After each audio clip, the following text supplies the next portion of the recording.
কয়েকদিন আগেই একটি কমিউনিটি পোস্টের মাধ্যমে আমি আপনাদের থেকে জানতে চেয়েছিলাম যে জামরুল গাছ সম্পর্কে আপনাদের কী জিজ্ঞাসা আছে, অর্থাৎ জামরুল গাছ করতে গিয়ে আপনারা কোন কোন সমস্যার সম্মুখীন হচ্ছেন।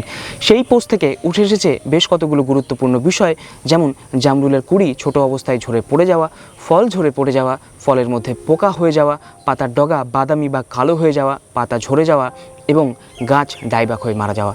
আজকের ভিডিওতে আমরা এই সমস্ত সমস্যা নিয়ে আলোচনা করব এবং জেনে নেব কিভাবে এই সমস্যাগুলো থেকে সহজেই মুক্তি পাওয়া যেতে পারে। এছাড়া আমার এই জামরুল গাছটির যত্ন পরিচর্যা আমি কিভাবে করে থাকি সে বিষয়েও আপনাদের সাথে বিশদে আলোচনা করব। নমস্কার বন্ধুরা, আপনাদের সাথে আমি জয়দীপ এবং আপনারা দেখছেন ওয়েব গার্ডেন। যারা চ্যানেলে নতুন এসেছেন তারা অবশ্যই চ্যানেলটিকে সাবস্ক্রাইব করে নেবেন, কারণ এ ধরনের আরও নতুন নতুন ভিডিও চ্যানেলে নিয়মিত আসতে থাকবে। ছোট অবস্থায় ফুলের কুড়ি ঝরে পড়ে যাওয়া জামরুল গাছের সবথেকে বড় একটি সমস্যা। এর কারণ খুঁজতে গিয়ে একটি বিষয় আমি বুঝতে পেরেছি যে জামরুল গাছ অন্যান্য বেশিরভাগ গাছের তুলনায় অনেক বেশি সেন্সিটিভ। এক কথায় এটা খুব সুখী প্রকৃতির গাছ। আবহাওয়া ও পারিপার্শ্বিক পরিবেশের হঠাৎ পরিবর্তন ঘটলে, যেমন হঠাৎ করে খুব বেশি গরম পড়ে গেলে, হঠাৎ করে আকাশ মেঘলা হলে, বেশি জল দিয়ে ফেললে, জল একেবারে কম হলে, ওষুধের ওভারডোজ করলে বা ফুল থাকা অবস্থায় গাছের গোড়াতে বেশি পরিমাণে সার দিয়ে ফেললে জামরুলের ফুলের কুড়ি ঝরে যাওয়া একটি স্বাভাবিক ঘটনা। যেমন দেখুন, ঝড়ের আশঙ্কায় আমার এই জামরুল গাছটিকে আমি ঘরের ভেতরে ঢুকিয়ে দিয়েছিলাম। গাছটিতে প্রচুর পরিমাণে কুড়ি, ছোট ফল এবং ম্যাচিওর ফল রয়েছে। আর এখানে দেখুন তার ঠিক দুদিন পরের অবস্থা। ঘরের মধ্যে গাছটিকে এনে রাখার ফলে যেটুকু আবহাওয়ার পার্থক্য হয়েছে তার ফলে দেখুন প্রচুর পরিমাণে ফুল এবং ছোট ছোট কুড়ি ঝরে পড়ে গেছে। এর থেকে আরও একবার আমি ভালো করে বুঝতে পারলাম যে জামরুল গাছ কতটা ওয়েদার সেন্সিটিভ। সেজন্যে জামরুল গাছে কুড়ি আসতে শুরু করলে আমাদের বিশেষভাবে সাবধান হয়ে যেতে হবে এবং সমস্ত রকম যত্ন পরিচর্যা বন্ধ করে দিতে হবে। কোনো রকম যত্ন পরিচর্যা না করাটাই এক্ষেত্রে যত্ন পরিচর্যা করা। অন্যান্য ফলের গাছে কুড়ি দেখা দিলে আমরা যেরকম পিজিআর, ফাঙ্গিসাইড বা ইনসেকটিসাইড স্প্রে করি, জামরুল গাছের ক্ষেত্রে একেবারেই সেরকম করা চলবে না। আমি জামরুল গাছে কুড়ি আসার পর ফাঙ্গিসাইড, ইনসেকটিসাইড এবং পিজিআর স্প্রে করে দেখেছি। ভালো রেজাল্ট তো পাওয়া যায় না, বরঞ্চ কুড়ি ঝরে যাওয়ার প্রবণতা আরও বৃদ্ধি পায়। গাছে কুড়ি একবার ঝরতে শুরু করলে একমাত্র যে ওষুধে আমি ভালো কাজ পেয়েছি সেটা হলো প্ল্যানোফিক্স। প্রতি লিটার জলে 5 ফোঁটা প্ল্যানোফিক্স গুলে সেক্ষেত্রে আমাদেরকে গাছে ভোরবেলাতে ভালো করে স্প্রে করে দিতে হবে। কুড়ি আসার পর গাছে কোনো রকম খাবার দেবেন না। যা খাবার আমাদেরকে দিয়ে ফেলতে হবে মার্চ মাসের মধ্যে। চ্যানেলে যে মিশ্র জৈব সার তৈরির ফর্মুলা দেখানো হয় সেই সারটি আপনারা মার্চ মাসের মধ্যেই গাছের গোড়ায় পর্যাপ্ত পরিমাণে দিয়ে দেবেন। যারা চ্যানেলের রেগুলার ভিউয়ার তারা নিশ্চয়ই জানেন কিভাবে মিশ্র জৈব সার তৈরি করতে হয়। যারা চ্যানেলে নতুন এসেছেন তাদের উদ্দেশ্যে বলছি, এ বিষয়ে একটি ভিডিও অনেক আগে থাকতেই চ্যানেলে করা আছে। আমি ভিডিওটির লিঙ্ক ভিডিও শেষে এন্ড স্ক্রিনে দিয়ে দিলাম। আমার এই গাছটির বয়স প্রায় 3.5 বছর। গাছটিতে এই নিয়ে দ্বিতীয়বার ভালো ফলন আসছে। গাছটি একটি 50 লিটারের প্লাস্টিকের ড্রামের মধ্যে রয়েছে। গাছটির যত্ন পরিচর্যা বলতে আমি গত বছর শীতের শুরুতে অর্থাৎ নভেম্বর মাসে একবার বেশ কিছুটা পরিমাণ মিশ্র জৈব সার প্রয়োগ করেছিলাম। আরও একবার মিশ্র জৈব সার আমি প্রয়োগ করেছি মার্চ মাসের শুরুতে। মার্চ মাসের শুরু থেকে প্রতি 10 দিন অন্তর প্রতি লিটার জলে 1 গ্রাম এনপিকে 0050 এবং 2.5 গ্রাম সাফ ফাঙ্গিসাইড মিশিয়ে আমি গাছে ভালোভাবে স্প্রে করে গেছি, যতদিন না গাছে কুড়ির দেখা পাওয়া গেছে। এর সাথেই মার্চ মাসের শুরুতে একবার এবং এপ্রিল মাসের শুরুতে আরেকবার মভমিন অনুখাদ্য প্রতি লিটার জলে 1.5 গ্রাম গুলে আমি গাছে স্প্রে করেছিলাম। এটুকু যত্ন পরিচর্যার ফলেই গাছটি দেখুন আমাকে একেবারে মন খুলে ফলন দিয়েছে। ফলের আকার যেরকম ভালো, রং সেরকম আকর্ষণীয় এবং মিষ্টতাতেও 1 নম্বর। যদিও ঝড়ের কারণে গাছটি ঘরে রাখার ফলে গাছটি থেকে প্রচুর পরিমাণে কুড়ি ঝরে পড়ে গেছে। এটা থেকে এবার আমি একটা বিরাট বড় শিক্ষা পেলাম। আশা করছি বিষয়টা আপনারাও যদি মাথায় রাখেন তাহলে এ ধরনের সমস্যায় আপনাদেরকে পড়তে হবে না। এবারে আসি জাত নির্বাচনের প্রসঙ্গে। অনেকেই কমেন্ট করে জানতে চেয়েছিলেন যে ছাদ বাগানের উপযোগী জামরুলের জাত কোনগুলো। আমার ছাদ বাগানে যে জাতটি দেখতে পাচ্ছেন এটি হলো ভেরিগেটেড জামরুলের একটি জাত। এই জাতের জামরুলের পাতায় এরকম ভেরিগেশন দেখা যায় বলে এগুলোকে ভেরিগেটেড জামরুল বলা হয়। এ ধরনের দুটো জাত মার্কেটে পাওয়া যায়। একটা হচ্ছে হলুদ সবুজ পাতা বিশিষ্ট ভেরিগেটেড জাত, আর একটা হচ্ছে সবুজ সাদা পাতা বিশিষ্ট ভেরিগেটেড জাত। এই দুটো জাতের মধ্যে আমার হলুদ সবুজ পাতা বিশিষ্ট ভেরিগেটেড জামরুলের জাতটি বিশেষভাবে পছন্দ হয়েছে। এর ফলের গুণমান খুব ভালো, ফল পাকলে এরকম আকর্ষণীয় লাল রং হয়, ফল খেতে ভীষণ মিষ্টি এবং ফলনও যে বেশ ভালো সেটা আপনারা নিশ্চয়ই দেখে বুঝতে পারছেন। এর পাশাপাশি এই জাতটি ডুয়ার্ফ নেচারের অর্থাৎ খাটো প্রকৃতির ঝোপালো ধরনের গাছ হয়, সেজন্যে এই জাতটা ছাদ বাগানের জন্যে একেবারে উপযুক্ত। আর পাতা সুন্দর ভেরিগেটেড হওয়ার জন্যে গাছটিও দেখতে খুব ভালো লাগে। এই জাতটি থেকে বছরে দুবার আমি ফল পেয়ে থাকি। একবার ফুল আসতে থাকে এপ্রিল মাস থেকে শুরু করে বর্ষাকাল পর্যন্ত এবং আরেকবার ফুল আসে নভেম্বর ডিসেম্বর মাসে। ভালো করে পাকা এই জাতের জামরুলের ব্রিক্সম্যান আমি 15-16 অবধি পেয়েছি। গাছ পাকা সবেদার ব্রিক্সম্যান হয়ে থাকে 22-23। সেদিক দিয়ে বলতে গেলে এটি আমার টেস্ট করা সব থেকে মিষ্টি জাতের জামরুলগুলোর মধ্যে একটি। এক একটা থোকায় কি পরিমাণে জামরুল হয়ে রয়েছে আপনারা নিজেরাই দেখুন। আর এই জামরুলগুলো একেবারে সলিড, সেজন্যে এগুলোর ওজন অনেক বেশি। এরকম এক একটা থোকাতে প্রায় 2 কেজির কাছাকাছি জামরুল আছে। ফলের ভেতরটা কীরকম সে বিষয়ে ধারণা দেওয়ার জন্য একটা ফল আপনাদেরকে আমি কেটে দেখাচ্ছি।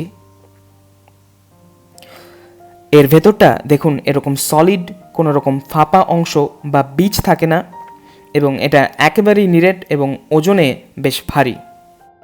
জামরুলগুলো যত ম্যাচিওর হবে এবং ফলের গায়ে যত বেশি পরিমাণে রোদ লাগবে তত গাঢ় লাল রঙের হতে থাকবে ফলগুলো। আর আপনারা যদি ব্যাগিং করতে পারেন তাহলে আরও ভালো রং আসবে। এখানে দেখুন আমার গত বছরের কিছু ফল রং একেবারে গাঢ় লাল থেকে কালচে লাল হয়ে গেছে। ছবিতে এখন জামরুলের যে জাতটি দেখতে পাচ্ছেন এর নাম হলো মিসাইল ওয়াক্স অ্যাপেল বা মিসাইল জামরুল। অনেক সময় নার্সারিতে থাই লম্বা জাতের লাল জামরুল বলেও এটিকে বিক্রি করা হয়। এর পাতা এরকম সবুজ এবং লম্বাটে। আপনারা সবসময় গাছে ফল দেখে কেনার চেষ্টা করবেন, অথবা নার্সারিতে যদি মাদার প্ল্যান্ট থাকে তাহলে আরও ভালো, তাহলে সবসময় সঠিক জাতটি পাবেন। এই ভেরিগেটেড লাল জামরুল এবং মিসাইল জামরুল এই দুটোই আমার দেখা সেরা জামরুলের জাতের মধ্যে একেবারে প্রথম দিকে থাকবে। এছাড়াও বর্তমানে নার্সারিগুলোতে আরও বেশ কিছু থাই জাতের জামরুল পাওয়া যায়, তার মধ্যে সবুজ জামরুল অন্যতম। এর ধরন অসম্ভব রকমের ভালো, এত পরিমাণে ফলন হয় যে গাছ ভেঙে পড়ার উপক্রম হয়, কিন্তু এই জামরুল স্বাদের দিক দিয়ে অতটা ভালো নয়।